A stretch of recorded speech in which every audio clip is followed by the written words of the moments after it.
How to prove to someone that you are not a liar. No matter how hard you try to be honest, at some point your sincerity may be placed under a microscope. Your boyfriend, girlfriend might accuse you of seeing someone else. A teacher accuses you of cheating on a test. Your parents feel completely sure you snuck out to a party last night. Being accused of something you didn't do can be terribly frustrating. Learn some tactics that might help you convince people you're not lying. Number 1. Remain calm. When you are accused of something, especially if you are telling the truth, your first reaction may be to get angry or defensive. Getting overly excited or frustrated, while a fair response to an accusation, can actually make the other person believe the accusation is true. Take a few deep breaths and remember that you are trying to resolve the situation and preserve your relationship with this person, not make things worse. Number 2. Make your claim with confidence. With some people, the only way to prove that you are not a liar is to prove it. In the end, you can't force another person to believe something different than what they are already committed to believing. However, you may be able to shake the person's confidence in his opinion by stating your own truth with confidence. Stand firm with your feet planted hip distance apart. Roll your shoulders back and lift your chest. Raise your chin and make eye contact briefly, about 5 to 7 seconds. Tell the person, "I see that you are resigned to believe what you think happened, but I know what happened. I did not do this, and I'm sorry you can't see that." Refrain from saying anything more, as overly explaining can be misconstrued as lying. Number 3. Ask the person what you can do to regain trust. When it's clear that you cannot convince this person of your honesty, ask for more information about why she seems to distrust you. Equipped with this information, you can strive to be more trustworthy in the future. Whatever the person tells you should be used to change your behaviours so that you do not have trust issues in your relationships moving forward. Number 4. Provide evidence of what happened. The best way to prove to someone that you are not lying is to offer the person evidence that directly contradicts the claim. If you can think of any way to demonstrate your truthfulness, do so by backing up your statements with credible proof. However, in some cases, it may be impossible to show evidence that you're not lying. For example, you can show evidence by producing paperwork, such as timestamps or receipts. If your girlfriend accuses you of being out with someone else on Tuesday night, it can prove your innocence by showing a timestamp that you were using a computer in the college library until 3 a.m. Number 5. Use social proof. Social proof is the concept of using others' opinions or beliefs to influence a person's decisions or behaviours. If there isn't any physical evidence, you may be able to convince the person by employing someone or several people who can testify to your innocence.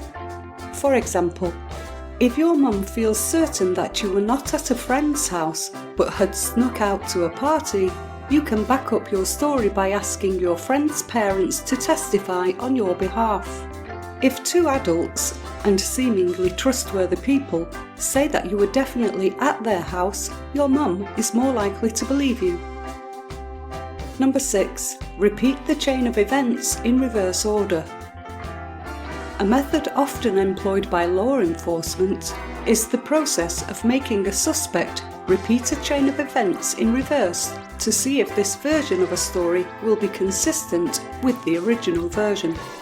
Tell the person to ask you about what happened by starting at the end.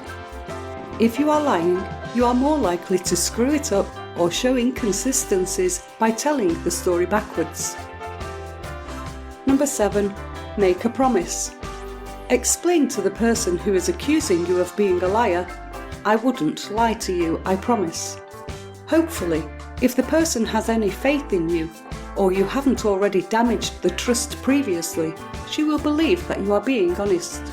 If you have a particularly spotless history with this person, you could add to the promise by offering them examples of ways you have been honest and trustworthy in the past. For example, you might say, "I have never lied to you. Remember that time when everyone else wasn't being straightforward with you? And I was." Be careful with this method though, because some people will think you are manipulating them by making a false promise.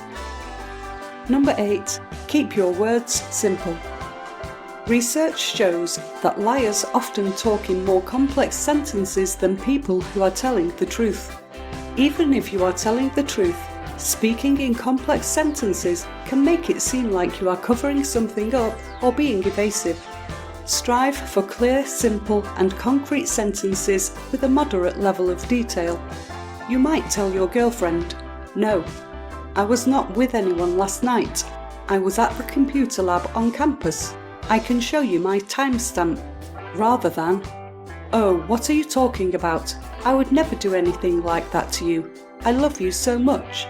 Who could I have been with? Why don't you trust me?" All the extra questions and miscellaneous information sheds doubt on your honesty. Number 9. Avoid repeating questions before answering them.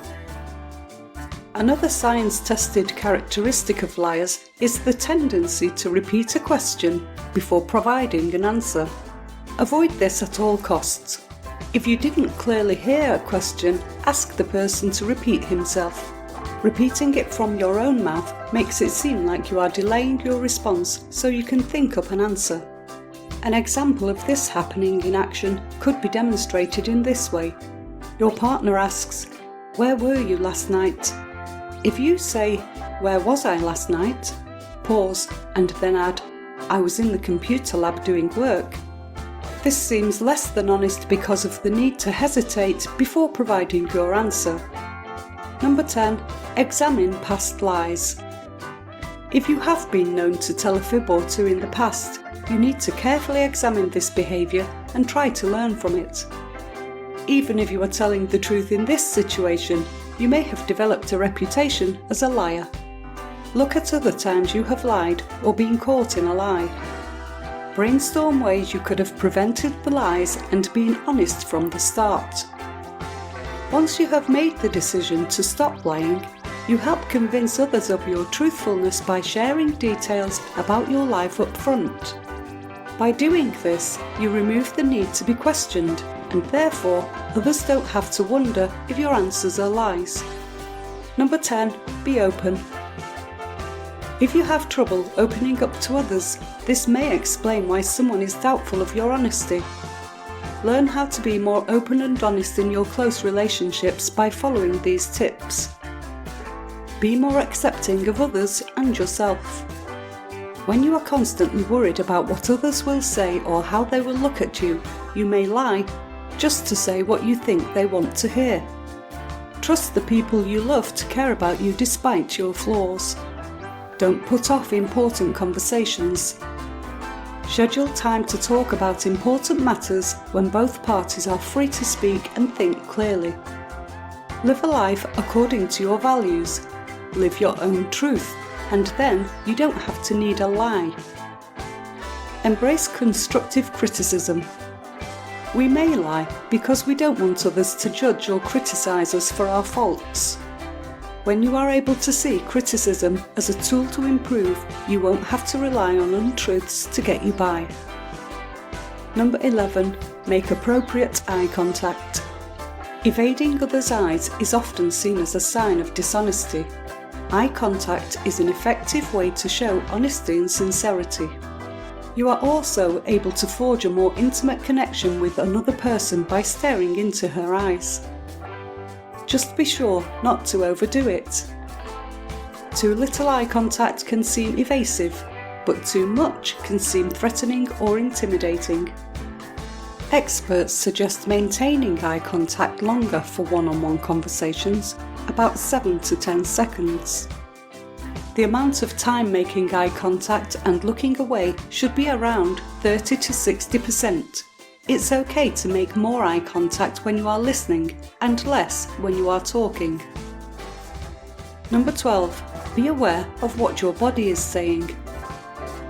When we are telling the truth, we are more comfortable. In the midst of lying, we may be more uncomfortable. A liar may demonstrate closed-off and unfriendly body language. On the other hand, a truth teller will orient towards the other person, smile, nod, and uncross their arms and legs. Sometimes, even when you are telling the truth, you may put your guard up because someone is questioning your behaviour or motives. However, the other person can wrongly interpret this as being defensive and think you're lying.